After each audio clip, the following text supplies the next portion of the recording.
Sir, Iran Israel സംഘർഷം പശ്ചിമേഷ്യ ഭീകരാവസ്ഥയിലായിരുന്നു. പക്ഷെ അതിനോടൊപ്പം അമേരിക്ക കൂടി ചേർന്നപ്പോൾ നമ്മളൊന്ന് വല്ലാണ്ട് പേടിച്ചു. കാരണം മറ്റൊരു മഹായുദ്ധത്തിലേക്കാണോ പോകുന്നതെന്നുള്ളത്. പക്ഷേ അമേരിക്ക ഇറാന്റെ 3 ആണവ നിലയങ്ങൾ തരിപ്പണമാക്കി എന്ന് അവകാശപ്പെടുമ്പോഴും ഇറാൻ തിരിച്ചടിക്കുകയാണ് ചെയ്തത്. ഇറാൻ തിരിച്ചടിക്കില്ല എന്ന് നമ്മൾ പ്രതീക്ഷിച്ചെടുത്ത് ഇറാൻ തിരിച്ചടിക്കുകയാണ് ചെയ്തത്. അമേരിക്കയുടെ സൈനിക താവളത്തിലേക്ക് തിരിച്ചടിക്കുക ചെയ്തത്. പക്ഷെ അതിവേഗമാണ് ട്രംപ് വെടിനിർത്തൽ ആവശ്യപ്പെടുന്നത്. ഇസ്രായേൽ ഇറാൻ സമാധാനം കൈവരിക്കണം എന്നുള്ള ആവശ്യവുമായിട്ട് വരുന്നത്. എന്താണ് ഇതിൻ്റെ പിന്നിലെ രഹസ്യം? ട്രംപ് ഭയപ്പെട്ടോ? എൻ്റെ ഭയം അതല്ല. എൻ്റെ ഭയം ട്രംപിന് വട്ടായിപ്പോയെന്ന്. ഒന്നാം ട്രംപ് കുഴപ്പമില്ലാതെ ഭരണമൊക്കെ നടത്തി. രണ്ടാമതാകുമ്പോൾ എല്ലാ ഭരണാധികാരികൾക്കും ഇതുപോലെ കുഴപ്പങ്ങൾ ഈ പറഞ്ഞോണം. ഒരു ദിവസം എത്ര ട്വീറ്റാണ് വരുന്നത്? മാറി മാറി മാറിയാണ് ഓരോന്നോരോന്ന് വന്നുകൊണ്ടിരിക്കുന്നത്. എനിക്ക് തോന്നുന്നത് രണ്ടാമത് അധികാരത്തിൽ വരുമ്പോഴേ ചിലർക്ക് നട്ടും പിരിയും ഒക്കെ ബൂസായിത്തീരും. നമ്മുടെ രണ്ടാം പിണറായി സർക്കാരിൻ്റെ കാര്യത്തിൽ ഇതുപോലെ തന്നെ എല്ലാം കുളമാകും. എല്ലാം ശരിയാക്കുമെന്ന് പറഞ്ഞപ്പോൾ എല്ലാം കുളമായി എന്ന് പറയുന്നത് പോലെ ഞാനിപ്പോൾ എല്ലാം ശരിയാക്കാമെന്ന് പറഞ്ഞ് വന്ന ട്രംപ് ഇപ്പം മുഴുവൻ കുളമാക്കി. പശ്ചിമേഷ്യ മുഴുവൻ കുളമാക്കി. ഇപ്പോൾ ഇറാനിൽ സംഭവിച്ചിരിക്കുന്നത് എന്താണെന്നറിയാം? ഐക്യരാഷ്ട്രസഭയുടെ മേൽനോട്ടമില്ലാതെ സ്വന്തമായിട്ട് അണുബോംബ് ഉണ്ടാക്കുക, ഏത് രാജ്യത്തിന് നേരെ പ്രയോഗിക്കാനുള്ള ലൈസൻസ് അവർക്ക് കിട്ടിയിരിക്കുക. ഇപ്പോൾ ആരും ഒന്നും ചെയ്യാനില്ല. അവർ NPT എന്നും പറഞ്ഞൊരു കരാറിൽ അവർ പണ്ട് ഒപ്പിട്ടിട്ടുണ്ട് മര്യാദയ്ക്ക്.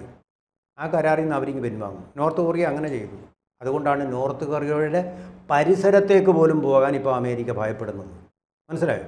അതുപോലൊരു രാജ്യമായിട്ട് തീരും. മര്യാദയ്ക്ക് പോയിക്കൊണ്ടിരുന്ന ഇറാനെ അതിനെതിരെ യുദ്ധം പ്രഖ്യാപിച്ച് കൊമൈനിയെ ഇപ്പോൾ കൊല്ലുമെന്ന് പറഞ്ഞ് ബഹളമുണ്ട്. കൊമൈനിയെ കൊന്നു, അതുമില്ല. എന്തെങ്കിലും നടന്നു? ഇറാന്റെ ആണവ നിലയമായ ഫോർദോയ്ക്ക് നേരെയാണോ ഇസ്രായേലും അമേരിക്കയും ശക്തമായിട്ട് ആക്രമണം അഴിച്ചുവിട്ടു. പക്ഷേ ഇപ്പോൾ വരുന്ന വാർത്തകളൊക്കെ ആണവ നിലയത്തിൽ നിന്നും പറ്റില്ല. അതിന് മുമ്പേ അവർ യുറേനിയം സമ്പുഷ്ടീകരണത്തിൻ്റെ അതിൻ്റെ കാര്യങ്ങളെല്ലാം സമ്പുഷ്ടീകരിച്ചിട്ടുള്ള അതിന് കിട്ടിയിട്ടുള്ള പ്രോഡക്റ്റുകളെല്ലാം അവിടെ നിന്ന് എടുത്ത് മാറ്റി വെറുതെ കൊണ്ടുവന്ന് മിസൈലിട്ട് അവരുടെ നശിപ്പിച്ചു എന്നുള്ളതാണ് വരുന്ന വാർത്ത. ഇതിൽ എത്ര സത്യാവസ്ഥയുണ്ട്? രഞ്ജിനി, എനിക്ക് മഹാഭാരതത്തിലെ ധൃതരാഷ്ട്രാലിംഗനം എന്നുള്ള ആ ഭാഗമാണ് ഓർമ്മ വരുന്നത്. അപ്പോൾ ഉണ്ണീ മകനെ വരിക വൃഗോദര, കണ്ണു കാണാഞ്ഞത് നീ അറിഞ്ഞില്ലയോ എന്നാണ് ധൃതരാഷ്ട്ര ചോദിക്കുന്ന. കയ്യിൽ നീട്ടി ഇങ്ങനെ ഇരിക്കുക. അപ്പോൾ നമുക്ക് തോന്നുന്നത് എന്താ? ഈ സ്നേഹപ്രകടനം കൊണ്ടിങ്ങനെ കൈ നീട്ടുകയാണെന്നാ. അപ്പോഴത്തെ കൃഷ്ണന് വിവരം, യോഗീശ്വരനായ കൃഷ്ണന് കാര്യങ്ങളൊക്കെ മനസ്സിലാക്കി എന്ത് ചെയ്തു? ഭീമസേനൻ ഇങ്ങനെ ആലിംഗനബദ്ധനാവാൻ വേണ്ടി ഇങ്ങനെ മുന്നോട്ട് നീങ്ങി പോകരുത് എന്ന് പറഞ്ഞിട്ട് അപ്പൂപ്പൻ്റെ മുന്നിലോട്ട് എന്താ വെച്ചു കൊടുത്തത്? ഉരുക്ക് കൊണ്ടുണ്ടാക്കിയിട്ടുള്ള ഒരു ഭീമപ്രതിമ.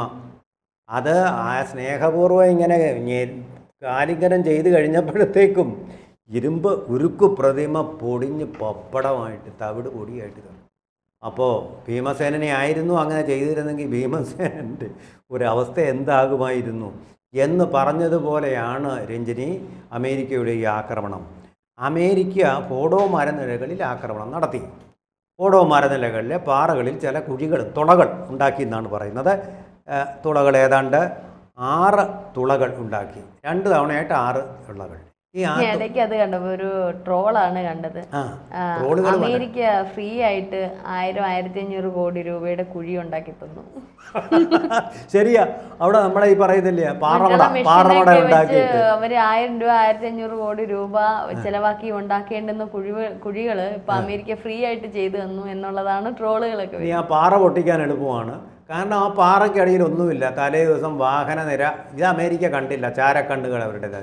അത് മുഴുവൻ ഇവിടെ നിന്നെടുത്ത് മാറ്റിയ പാറ പൊട്ടിച്ചോട്ടെന്ന് വിചാരിച്ചു. പക്ഷേ ഇതിൽ നമ്മളൊക്കെ പ്രതീക്ഷിക്കുന്ന ഒരു കാര്യമുണ്ട്. അമേരിക്ക എന്തോ വൻ ശക്തിയാണ്, അവരുടെ ആയുധങ്ങൾ എന്തോ വലിയ ഇതാണ് എന്നൊക്കെ പറഞ്ഞെടുത്ത് നമ്മൾ പാകിസ്ഥാൻ ഒറ്റ ബ്രഹ്മോസ് കൊണ്ട് ആണവ നിലയം തകർത്ത് തരിപ്പണമായ അതിൽ നിന്ന് ഇതുവരെ വന്നു. പക്ഷെ അവിടെ ഇവിടെയൊക്കെ കിടന്ന് പൊട്ടി 50 മീറ്റർ അടി താഴ്ച പോലും പോയിട്ടില്ലെന്നാണ് വരുന്ന റിപ്പോർട്ടുകൾ. മാത്രമല്ല ഇറാൻ ഇപ്പോൾ ഇന്റലിജൻസ് വിഭാഗമൊക്കെ പറയുന്നത് ഒന്നും തന്നെ സംഭവിച്ചിട്ടില്ല. വെറുതെ കൊണ്ടുവന്ന് ഇസ്രായേലും ഇട്ടു അമേരിക്ക ഇട്ട് 2 ഇട്ടിട്ട് പോലും അതിനൊന്നും പറ്റിയിട്ടില്ല എന്നുള്ളതാണ്. ഇറാൻ അതിന് മുമ്പ് അതിന് വേണ്ടുന്ന കാര്യങ്ങളെല്ലാം അവർ എവിടെ നിന്ന് എടുത്ത് മാറ്റുകയും ചെയ്തു. വേറെ എവിടെയോ കൊണ്ടുവന്ന് വെക്കുകയും ചെയ്തിട്ടുണ്ട്. ശരിക്കും പറഞ്ഞാൽ ഇതൊരു നഷ്ട കച്ചവടം ആയിപ്പോയി. മാത്രമല്ല അമേരിക്കയുടെ ആയുധ ശേഖരം ഇത്രത്തോളം ഉള്ളൂ എന്നുള്ളത് ലോകരാജ്യങ്ങൾക്ക് പിടികിട്ടി. നാണക്കേടായിപ്പോയി അമേരിക്ക. പക്ഷെ ഇന്ത്യക്ക് ഭയങ്കര ഒരു വിപണിയാണ് ഇപ്പൊ തുറന്നു കിട്ടിയിരിക്കുന്നത്. പാകിസ്ഥാനും അമേരിക്കയൊക്കെ കാരണം ഇന്ത്യക്ക് വലിയൊരു ആയുധ വിപണിയാണ് ഇപ്പൊ തുറന്നു കിട്ടിയത്. അമേരിക്ക പോലും നമ്മുടെ ബ്രഹ്മോസ് വാങ്ങിക്കാൻ വരുമെന്ന് എനിക്ക് തോന്നുന്നു. കാരണം അവരുടെ F-35 തകർത്തില്ല. എന്ന് മാത്രമല്ല, വേറൊരു കാര്യം തിരുവനന്തപുരത്ത് തന്നെ നമുക്ക് ഉദാഹരണമായിട്ട് ഇപ്പം നമ്മുടെ മുമ്പിലുണ്ട്. തിരുവനന്തപുരം വിമാനത്താവളത്തിൽ വന്ന് കിടക്കുക ഒരാഴ്ചയായിട്ട് ഒരു F-35 വിമാനം.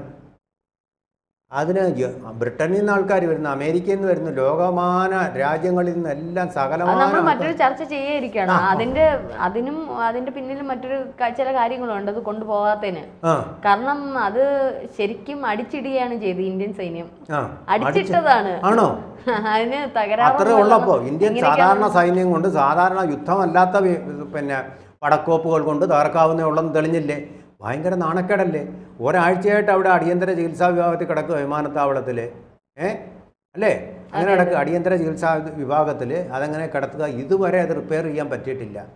ഇതും F-35 ശരിക്കും നമ്മൾ പറഞ്ഞു നമ്മുടെ സബ്ജക്റ്റിലോട്ട് നമുക്ക് അത് മറ്റൊരു സബ്ജക്റ്റ് ആയിട്ട് എടുക്കേണ്ടിയിരിക്കും. ഇത് ശരിക്കും അമേരിക്ക ഒന്ന് പേടിച്ചു അല്ലേ? കാരണം ഇറാൻ തിരിച്ചടിക്കില്ല എന്നുള്ള ഒരു നിലപാടായിരിക്കും സ്വീകരിക്കുന്നത് എന്ന് പറഞ്ഞപ്പോൾ ഇസ്രായേലിനെ തിരിച്ചടിച്ചുകൊണ്ടിരിക്കുകയാണ്. പക്ഷെ പെട്ടെന്നായിരുന്നു ഖത്തറിലും വേറെ എവിടെയായിരുന്നു രണ്ടിടത്തായിട്ടല്ലേ സൈനിക താവളങ്ങൾ, ഇറാഖിലും രണ്ടിടത്തായിട്ട് ഈ പറഞ്ഞ ഇറാൻ സൈനിക താവളങ്ങൾ, അമേരിക്കയുടെ സൈനിക താവളങ്ങൾക്ക് നേരെയുള്ള ആക്രമണം നടത്തിയത്. പക്ഷെ അതിൽ അമേരിക്ക ഭയപ്പെടാനുള്ള കാരണം എന്തായിരിക്കും? കാരണം റഷ്യ ഇറാനോടൊപ്പം ചേരും എന്നുള്ളൊരു മുന്നറിയിപ്പ് നൽകിയത്. അമേരിക്ക ഇനി ഇറാനെ തിരിച്ചടിക്കുകയാണെങ്കിൽ റഷ്യ ചേരും എന്നുള്ളത്. പക്ഷെ ഇപ്പോൾ ഇറാനും ഈ പറയുന്ന ഇസ്രായേലും അമേരിക്കയും പറയുന്നത് ഞങ്ങൾ എന്താണോ ആഗ്രഹിച്ചത് അത് നടന്നു, ആണവ നിലയങ്ങൾ തരിപ്പണമാക്കി എന്നുള്ള ഇതാണ് വരുന്നത്. 4-5 കാരണങ്ങളുണ്ട്. രണ്ട് പ്രധാന വാലിഡായിട്ടുള്ള കാരണങ്ങളാണ്. ഇപ്പം രഞ്ജിനി പറഞ്ഞു. ഒന്ന്, റഷ്യ ഇടപെടാൻ തുടങ്ങി. അപ്പോഴത്തേക്ക് അമേരിക്കയ്ക്ക് പേടിയായി. രണ്ടാമതായിട്ട് പറഞ്ഞ എന്താണ്? വേറൊരു കാരണം കൂടെ പറഞ്ഞത്. പിന്നെ ഹോർമൂസ് കടലിടുക്ക് അടയ്ക്കാൻ തുടങ്ങി. പിന്നെ റഷ്യയിൽ പോയത് ബഗ്രാച്ചിയാണ്, അവരുടെ വിദേശകാര്യമന്ത്രി. റഷ്യയിൽ പോയിട്ട് പുതിനെ കണ്ടു. ഇനിയും നിങ്ങൾ ആക്രമിക്കാൻ തുടങ്ങിയാൽ റഷ്യക്ക് ഇടപെടേണ്ടി വരുമെന്ന് വാൺ ചെയ്തു. അത് രണ്ടാമത്തെ കാരണം.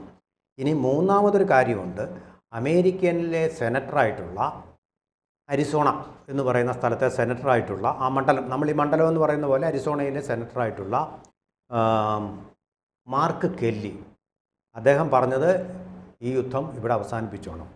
കാരണം നിങ്ങളിനി യുദ്ധം ചെയ്യാൻ പോയാൽ NPT, ഇറാൻ ഒപ്പിട്ട ഞാൻ നേരത്തെ പറഞ്ഞ നോൺ പ്രോളിഫറേഷൻ ട്രീറ്റിയിൽ നിന്ന് അവർ പിന്മാറിക്കഴിഞ്ഞാൽ അത് മറ്റൊരു നോർത്ത് കൊറിയയായിട്ട് അമേരിക്കയ്ക്ക് വലിയ ഭീഷണിയായിട്ട് മാറും. ഒരു വാണിംഗ് വന്നു. അതുപോലെ തന്നെ ഈ IAEA പറഞ്ഞിരിക്കുന്നത് അമേരിക്ക അവിടെ ആണവ ബോംബ് നശിപ്പിച്ചു എന്നുള്ളത്.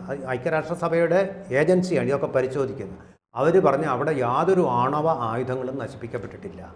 അമേരിക്കയുടെ ക്ലെയിം ഇൻവാലിഡാണ്, അസാധുവാണ് എന്നാണ് അവർ പറഞ്ഞിരിക്കുന്നത്. പിന്നെയും വേറെ കാര്യങ്ങളുണ്ട്. വേറെയും രഹസ്യ കേന്ദ്രങ്ങൾ ഇറാനുണ്ട് അവിടെ. അത് സമ്പുഷ്ടീകരിച്ച് കഴിഞ്ഞാൽ ലോകത്തിനാകെ അപകടമാകും. പിന്നെ അമേരിക്ക ചെയ്ത പണിയെന്ന് പറഞ്ഞാൽ ഫോർദോയിൽ മാത്രം ഈ പറയുന്ന B2 ബോംബുകൾ, B2 ബോംബ് എന്ന് പറഞ്ഞാൽ അറിയാമല്ലോ, 2 B ഉള്ള ബോംബ് എന്ന് പറഞ്ഞാൽ ബങ്കർ 1 B, ബസ്റ്റർ 2 B, അതാണ് B2 ബോംബ് എന്ന് പറയുന്നത്. അത് പ്രയോഗിച്ചു. ബാക്കി സ്ഥലങ്ങളിലെല്ലാം പ്രയോഗിച്ചിരിക്കുന്നത് ടോമോഹോക്ക് മിസൈലാണ്, ബങ്കർ ബസ്റ്റർ അല്ല.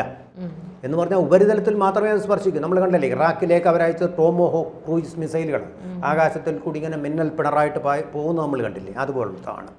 പിന്നെ മറ്റൊരു പ്രധാനപ്പെട്ട കാര്യം, ഇവിടെ ഇപ്പോൾ സെൻട്രിഫ്യൂജിങ് ഈ കേന്ദ്രങ്ങളിലെല്ലാം നടന്നുകൊണ്ടിരിക്കുക. 3 കേന്ദ്രങ്ങളിലും സെൻട്രിഫ്യൂജിങ്ങൾ കൂടിയാണ് ഐസോട്ടോപ്പുകളെ ഉണ്ടാക്കുന്നത്. ആ ഐസോട്ടോപ്പുകളെ സമ്പുഷ്ടീകരിച്ചുകൊണ്ടാണ് ആണവ ബോംബ് ഉണ്ടാക്കുന്നത്.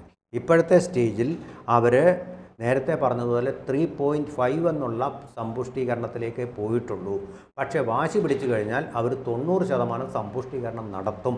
അതിനുള്ള കപ്പാസിറ്റി ഉണ്ട്. അതോടുകൂടി ലോകത്തിന് വലിയ ഭീഷണിയായിട്ട് ഇറാൻ മാറും. ഈ മുന്നറിയിപ്പുകൾ കൊണ്ടാണ് അവർ പിന്മാറിയതെന്ന് മാത്രമല്ല, ഈ യുദ്ധം ജയിക്കാൻ പോകുന്നില്ല, അതുകൊണ്ട് തന്നെ ഇവിടെ വച്ച് തന്നെ അങ്ങ് നിർത്താം എന്നുള്ള ഒരു തീരുമാനത്തിലാണ് അവിടെ അവർ അവസാനമായിട്ട് ചെന്നെത്തിച്ചേർന്നത്. സ്വരം നന്നാവുമ്പോഴേ പാട്ട് നിർത്തുക എന്ന് കേട്ടില്ലേ, അതാ ചെയ്തത്. ഇനി അവിടെ നിന്ന് കഴിഞ്ഞാൽ വശപ്പിശകാകും. അപ്പോൾ തന്നെ ഉദാഹരണം ഖത്തറിലെ അവരുടെ അമേരിക്കയുടെ താവളം, സൈനിക താവളത്തിന് നേരെ മിസൈൽ വന്നു. ആദ്യമായിട്ട് ഇസ്രായേലിലെ ആൾക്കാരെ മിസൈൽ കൊണ്ട് കൊന്നു. ഇസ്രായേൽ മുഴുവൻ ഇരുട്ടിലാണ്, ഇപ്പോൾ ഇരുട്ടിലാണ്. ഇതുപോലൊരടി ഇസ്രായേലിന് കൊണ്ടിട്ടില്ല, അമേരിക്കയ്ക്കും കൊണ്ടിട്ടില്ല.